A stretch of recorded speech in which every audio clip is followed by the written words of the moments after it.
Did you know that an item found in Lorath's cabin traces its origins back to Diablo 2? Or that a companion character from Diablo 3 has found their way into Diablo 4? The Book of Lorath has shed new light on several aspects I initially overlooked during my playthrough of Diablo 4. In this video, I'd like to discuss 5 specific entries that have captured my attention. Let's get started. Upon initially entering Lorath's cabin in Act 1, it's easy to overlook a seemingly ordinary item, the Mortar and Pestle.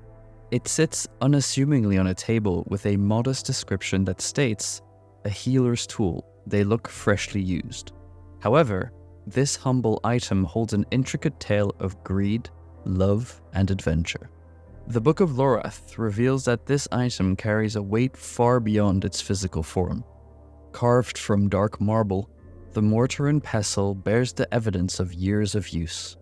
It's not just a tool, but a silent observer of countless tales of healing and transformation. This aged relic found its way into Lorath's possession through Kadala, a merchant's daughter known for her mysterious wares. You can find her in Diablo 3. Kadala's father, Geed, allegedly procured the artifact from High Priestess Akara of the Sisterhood of the Sightless Eye during the events of Diablo 2. The transaction's detail remain vague and intriguing, as both Geed and Akara were said to have been in the same encampment following the catastrophic fall of Eastgate Monastery to the demon Andariel.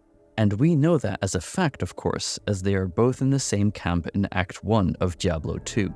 Lorath found himself attracted to Kadala and often glanced at her from a distance during Diablo 3, hinting at a potential relationship between the two. It was Kadala who nudged Lorath towards exploring the healing arts alongside his combat skills by gifting him the Mortar and Pestle. She saw in Lorath the potential to wield not just a weapon, but also wisdom and empathy. Now, the Mortar and Pestle have found a home in Lorath's cabin. It serves as a tangible link to previous Diablo games, threading together the stories of Geed, Kadala, and Lorath. But perhaps what elevates the Mortar and Pestle's worth is not just its robust black marble or its historical significance. Instead, it's the layers it adds to Lorath's narrative. Every scuff and stain on the Mortar and Pestle chronicles a chapter in Lorath's life, his growth, and his connection to Kadala, a connection to a life that never was to be. I now want to talk about an item I hope to find in Diablo 4 someday. The Shield of Nahr, an artifact born out of necessity and family legacy. A shield reforged by Lorath with his father's spectral guidance. Its existence is as intriguing as its function. After the events of Diablo 4, Lorath Nahr ventured into his hometown of Westmarch in search of a specific artifact, his father's shield. This journey was fueled by his desire to protect the secrets contained within the book he was writing, the book we now have in our hands. Lorath believed this shield, tied to his lineage, could offer the protection he sought. Upon finding the shield, Lorath faced a dilemma due to the absence of a skilled blacksmith named Charsi. Charsi, of course, was the blacksmith in Act 1 of Diablo 2. Because of her absence, Lorath has to find another way to reforge the shield. He chose to rejuvenate the artifact in his father's abandoned workshop, a place echoing with memories of craft and dedication. With a firm resolve, and after summoning the spirit of his father to help him, Lorath undertook a forging ritual to renew the shield. This process drew on diverse relics that Lorath had acquired during his quest to find Nirel, proof to the extensive preparation that went into the task. The ritual was a complex alchemical process, a balance of elements. The end product, the Shield of Nahr, may not flaunt the polish of expert craftsmanship, but its significance is undeniable.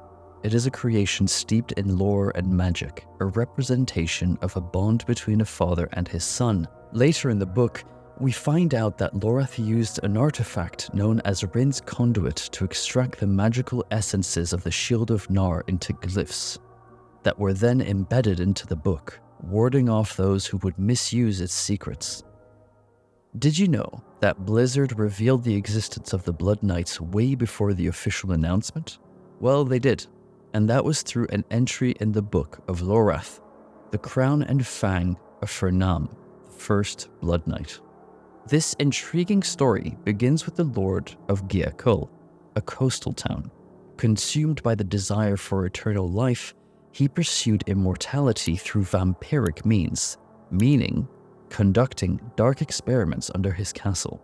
However, his efforts bore no fruit and led to a catastrophic outcome. A captive vampire, brought for further investigation, managed to break free, resulting in a bloody massacre that left all but one soldier dead. The soldier who survived was named Fernam. Fernam found himself afflicted with the vampire's curse, but a mage intervened to preserve what remained of Fernam's humanity, altering him into a new entity, the first of the Blood Knights. This moment marked the beginning of a secretive brotherhood of these unique beings who navigated the world, balancing their human wisdom and vampiric desires. This brings us to the symbolism behind each artifact, the crown and the fang of Fernam. The crown signifies human intellect and willpower, characteristics inherent to Fernam's humanity before his transformation. On the other hand, the fang of Fernam, a spear always thirsty for blood, embodies the primal beastly urges associated with vampirism. These two relics personify the duality within the Blood Knights, a constant tug of war between humanity's rationality and the raw, untamed desires of their vampiric nature. Their existence might also hint at the contradictions within each of us, mirroring the complexities of our own selves. The story of the Blood Knight and the relics associated with them further enrich the intricate lore of Diablo, and as someone who doesn't play mobile games, I hope we get the Blood Knights in Diablo 4 someday, even if it's just as lore entries. I'll take what I can get. Do you remember the trusty followers you could bring on your adventures in Diablo 3? Cormac the Templar, Irena the Enchantress, and last but not least, Linden the Scoundrel. In the Book of Lorath, there is an entry for the Scoundrel's token, a unique set of artifacts carried by a thief-turned-hero. Linden stands as a charismatic rogue who assisted in the battles against the forces of the Burning Hells in Diablo 3. As he journeyed with the powerful Nephilim, he carried with him relics that would change or improve his playstyle. These Scoundrel tokens, though appearing insignificant to some, held special significance for Linden, stirring hidden strength within him. While the magical qualities of these artifacts might raise skepticism, their undeniable impact on Linden's character is unmistakable, symbols of his roots as a thief. Despite his roguish exterior and predilection for women, wine, and wealth, Linden carries a strong sense of dedication to the ongoing struggle against the forces of darkness. This commitment stems from his guilt over his brother's unfortunate fate, which is an entire story in itself. I'm happy to say that in Diablo 4, Linden reappears in the swamps of Hawazar, the town of Backwater to be precise. He seems to be living the good life as the head of some sort of organization. In any case, it's good to see a familiar face. There is one relic that we use during the campaign of Diablo 4 that has a long history in the Diablo universe. I'm talking, of course, about the Sightless Eye. This artifact once facilitated secret communication between Philios, one of the firstborn of Sanctuary, and Lysander, an angel of the high heavens. The secrecy required for their association led Lysander to break off the connection and urge Philios to hide the Sightless Eye from the world. Indeed, this was before the Burning Hells or the Angels knew about Sanctuary, so it put them at risk. Heeding this advice, Philios hid the artifact on the secluded island of Scovos, the birthing place of the Amazons. There it was discovered by his twin daughters, an event that left a lasting impact on the Ascari people's destiny, known for their lethal archery and spear combat skills. The Sightless Eye soon became central to their culture, symbolizing a profound link with the mystical realms.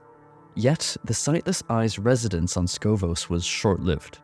During a time of internal discord amongst the Ascari, a splinter group stole the relic, fleeing to the distant region of Khanduras.